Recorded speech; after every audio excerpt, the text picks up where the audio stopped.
The Holy Gospel according to Luke. Glory to you, O Lord. The apostles said to the Lord, "Increase our faith." The Lord replied, if you had faith the size of a mustard seed, you could say to this mulberry tree, "Be uprooted and planted in the sea," and it would obey you. Who among you would say to your servant who has just come in from plowing or tending the sheep, "Come here at once and take your place at the table"? Would you not rather say to him, "Prepare supper for me, put on your apron and serve me while I eat and drink. Later you may eat and drink"? Do you thank that servant for doing what was commanded? So also you, when you have done all things you've been ordered to do, say, "We are worthless servants. We have done only what we ought to have done." The Gospel of the Lord. Praise to you, O Christ. Once upon a time, there was a kingdom of acorns nestled at the bottom of a huge, huge oak tree. The acorn citizens who lived there went about their daily business with purpose and energy. They would spend all day, all their time oiling and polishing and shining their outer shells. They believed this would improve their longevity and overall well-being. One day, out of the blue, apparently dropped by a passing bird, there appeared a naughty, Knotty, naughty little stranger. He was capless and he was dirty. And the other acorns looked at him with suspicion and a bit condescension. One day, this capless stranger told the others a wild tale, pointing to the huge, huge oak tree and said, "We are that." The other acorns whispered to one another. They were beside themselves, not believing such a tall tale. Finally, one of them blurted out, "So tell us, wise one, how would we become that tree?" The stranger, the odd one, the capless one, pointed down to the earth and said, "It has something to do with going into the dark earth and cracking open our shells." Now, acorns are not mustard seeds, but they are seeds.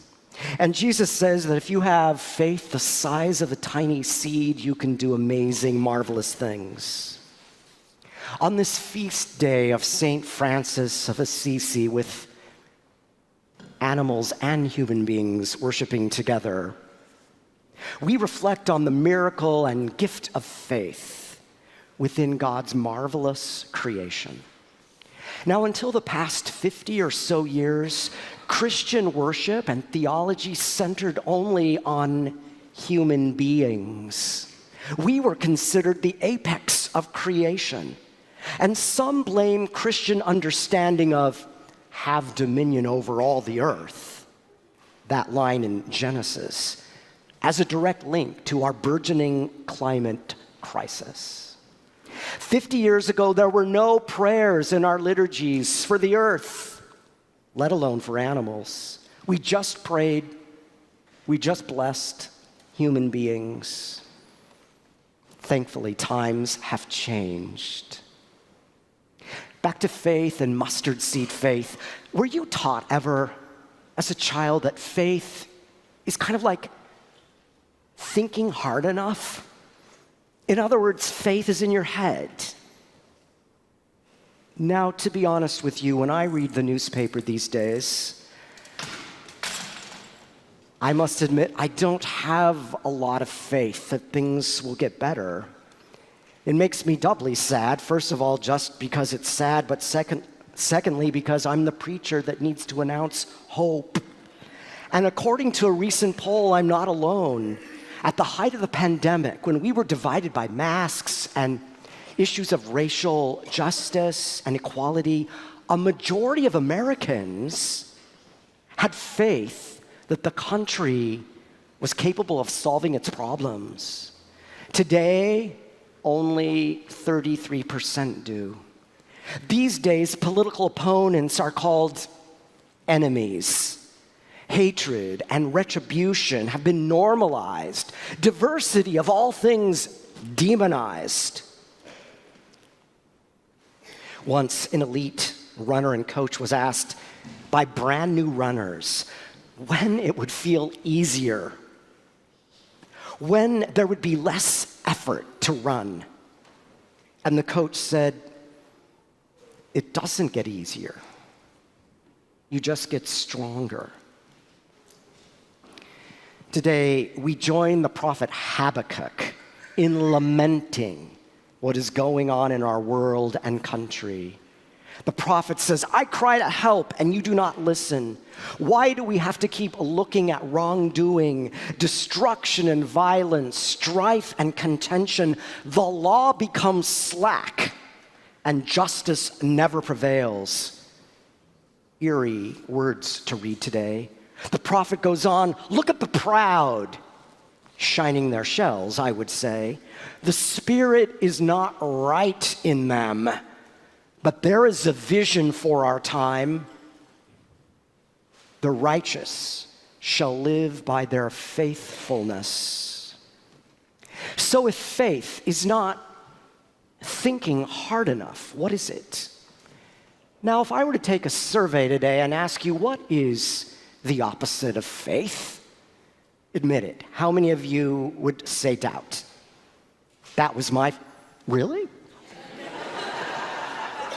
All right, let's ask, what is the opposite of faith? Fear.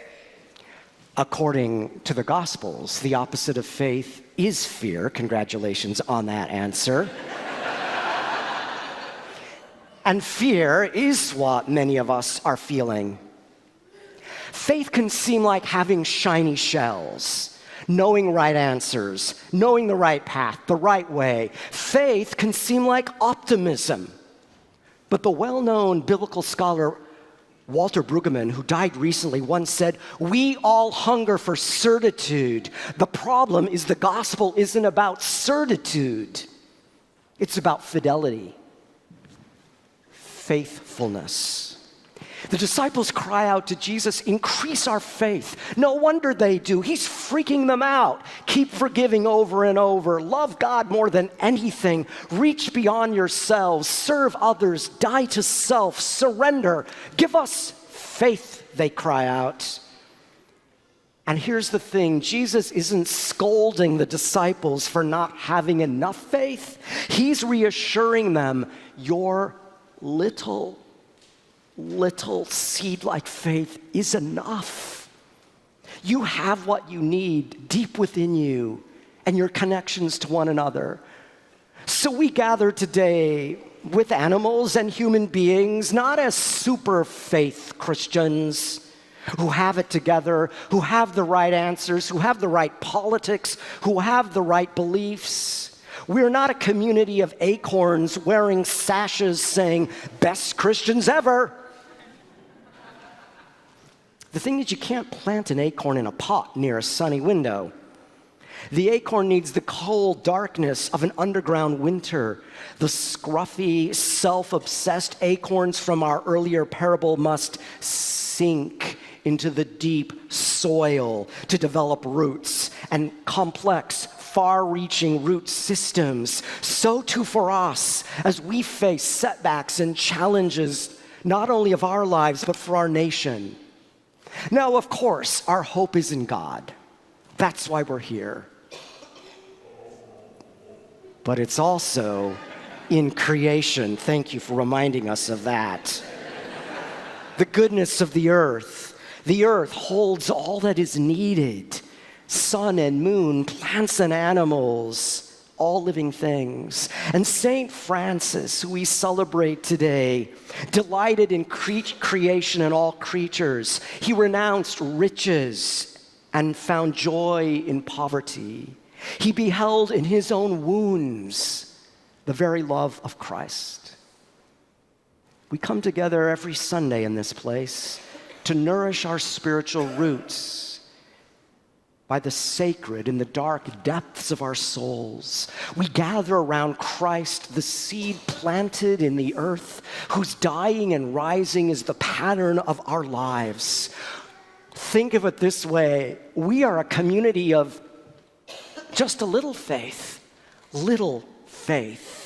a faith as small as a seed, coming together to be cracked open, to grow in faithfulness, to be nourished by the Eucharist, to learn thanksgiving at this table. There is so much potential in the seed, so much potential in you than you could ever imagine.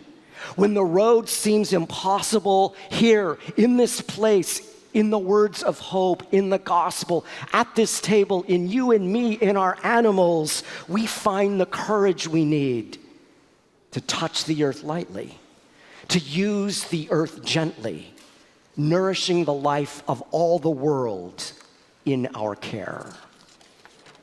Amen.